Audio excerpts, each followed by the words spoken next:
Society of India तथा भारतीय बौद्ध महासभा शाखा गोवा राज्य ही बुद्धिस्ट सोसायटी ऑफ इंडिया ही डॉक्टर बाबासाहेब आंबेडकरांनी स्थापन केलेली 1954 साली संघटना आहे। डॉक्टर बाबासाहेब आंबेडकरांनी 1956 14 ऑक्टोबर रोजी जो या भारतामध्ये बुद्ध धर्माची पुन्हा मुहूर्तमेढ रोवली ती संघटना आहे। तसंच या ठिकाणी आज आपण या पत्रकार परिषदेमध्ये परिषद ही फेब्रुवारी 12 दिनांकापासून जे भारतामध्ये आपल्याला माहीतच आहे की सिद्धार्थ गौतम बुद्ध यांना ज्ञान प्राप्त झाल्याच्या नंतर जे तिथं स्थळ आहे ते बोधगया, ती महाबोधी सोसायटी, महाबुद्ध विहार, जे बुद्ध विहार आहे हे आजही बौद्ध लोकांच्या ताब्यात नाही। त्यासाठी गेले 1 महिन्याहून जास्त काळ भारतातले सर्व बौद्ध भिक्खूगण जगामध्ये जे बौद्ध राष्ट्र आहेत त्या राष्ट्रातील सुद्धा जे भंते आणि बौद्ध समाज हे महाविहार जे आहे बुद्धगयेचे, ते बुद्धगयेचे महाविहार हे बौद्धांच्या हवाली द्यावं यासाठी गेला महिनाभर त्या ठिकाणी धरणं आंदोलन चालू आहे। बौद्धांचं जे स्थळ आहे, पवित्र स्थळ आहे, जागतिक लेवलचं स्थळ आहे आणि युनेस्को मध्ये त्याची नोंद आहे। जे 1949 मध्ये 49 मध्ये जो कायदा केलेला आहे बिहार सरकारनं त्यावेळी, आणि बिहार सरकारने हा जो कायदा केला त्या कायद्यानुरूप त्या ठिकाणी 9 जणांची सदस्यीय समिती आहे। तर या 9 जणांच्या सदस्यीय समितीमध्ये 4 जे आहेत ते हिंदू महंत आहेत, पुजारी, आणि त्याचबरोबर 4 बौद्ध भिक्खू आहेत आणि 5वा जो आहे तो इम्पॉर्टंट, तिथला बुद्धगया या जिल्ह्याचा डीएम मॅजिस्ट्रेट जे आहे ते अध्यक्ष राहिलेले आहे। आणि आतापर्यंत गेली कित्येक वर्ष रूढी आणि ज्या काही तिथं रीतिरिवाज केले जातात, ती पूजा अर्चा केली जाते, त्या ठिकाणी कर्मकांड केलं जातं, ते टोटली फुल हिंदू धर्माप्रमाणे केलं जातं। त्यामुळे हा एक प्रकारचा बुद्ध धम्मावर आणि बुद्धाचा जो विचार आहे, जो बुद्धाचा गाभा आहे, जो ढाचा आहे,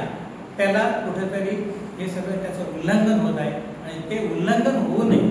या महाबोधी बुद्ध विहार गयाचे बुद्ध विहारामध्येच मात्र ही शासनाने कमिटी केलेली आहे। तर ती कमिटी जी आहे ती बरखास्त करावी यासाठी, आणि जे बुद्धांचं पवित्र स्थळ आहे ते बौद्ध समाजाला, बौद्ध धम्मगुरूंना हे देण्यात यावं ही आमची मागणी आहे। त्याच्यासाठी येत्या सकाळी 10 रोजी या गोवा राज्यामध्ये पूर्ण गोव्याच्या संपूर्ण खेड्यापाड्यात जे डॉक्टर बाबासाहेब आंबेडकर, फुले शाहू आंबेडकरांना मानणारी जी जनता आहे त्या जनतेला आम्ही आव्हान करू इच्छितो आपल्याद्वारे की या शांती धरणा आंदोलनाला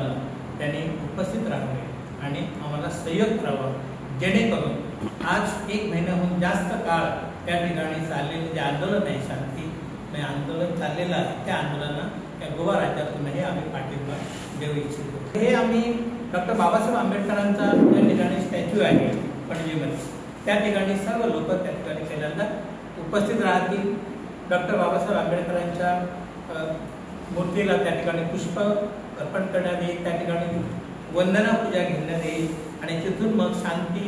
हे आंदोलन, धरणा आंदोलनाची प्रशासनाला सुरुवात होईल आणि आझाद मैदान या ठिकाणी आम्ही घेण्याचं ठरलं आहे। परंतु आणि त्यानंतर आपण त्या ठिकाणी जसं आता जराशी आम्हाला थोडी अडचण आलेली आहे, कारण त्या पणजी या ठिकाणी आझाद मैदानावर शिमगोत्सव चालू असल्या कारणाने त्या ठिकाणी मंडप उभारण्यात आलेला आहे आणि त्यामुळे तिथं अजून आम्हाला परमिशन मिळालेलं नाही। समजा त्या ठिकाणी परमिशन आम्हाला मिळाली तर तिथं होईल, नाहीतर आम्ही अन्य ठिकाणी धरणं धरण्याचं स्वरूप तिथं आपण करू आणि त्यानंतर जे आपले माननीय उत्तर जिल्ह्याचे जे जिल्हाधिकारी आहेत, कलेक्टर साहेब, त्यांना आम्ही एक निवेदन देऊ। हे निवेदन महामहिम राष्ट्रपती द्रौपदी मुर्मू यांना, तसंच आपले माननीय प्रधानमंत्री नरेंद्र मोदी सर आणि त्याच प्रकारे बिहारचे जे राज्यपाल आणि बिहारचे मुख्यमंत्री यांना हे निवेदन देण्यात येईल. कारण हा जो 1949 साली जो विधानसभेमध्ये जो कायदा पारित केलेला आहे, हा कायदा रद्द करावा आणि आम्हाला हे महाविहार जे आहे ते केवळ भारतातीलच नाही तर जगातील बौद्धांना ते त्यांचं पवित्र तीर्थस्थान आहे, त्या ठिकाणी ते आम्हाला देण्यात यावं